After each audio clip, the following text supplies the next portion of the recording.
Fishermen cooperative society کے board روم میں ایک اہم اجلاس منعقد ہوا، جس کی صدارت چیئرپرسن ایف سی ایس و صدر پاکستان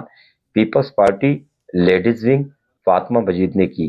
اجلاس میں فشرمین کوآپریٹو سوسائٹی کے vice chairman Saleem Dedak, general manager Ayaz Ali Soomro اور ڈائریکٹر محمد یوسف، محمد شکیل، پرویز احمد، لال بخش، خان میر خان، فیصل خالد اور معمر رشید ماڑی والا نے شرکت کی۔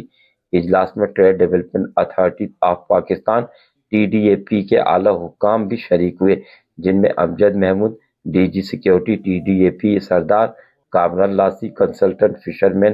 ٹی ڈی اے پی کے علاوہ سارنگ گل، کاشف احمد اور اورنگزیب جہانگیر شامل تھے۔ اس موقع پر چیئرپرسن فاطمہ مجید نے تمام معزز مہمانوں کو خوش آمدید کہتے ہوئے کہا کہ یورپی یونین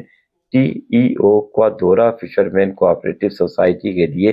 نہایت اہم ہے اور اس دورے کو کامیاب بنانے کے لیے تمام متعلقہ ادارے باہمی تعاون سے کام کریں گے۔ اجلاس سے خطاب کرتے ہوئے جنرل مینیجر ایاز علی سومرو نے کہا کہ فشرمین کوآپریٹو سوسائٹی کو ڈیجیٹلائزیشن کی جانب گامزن کیا جا رہا ہے اور ادارے کے مجموعی نظام کو جدید خطوط پر اپ گریڈ کیا جائے گا۔ انہوں نے مزید بتایا کہ سسٹم کو یورپی یونین کے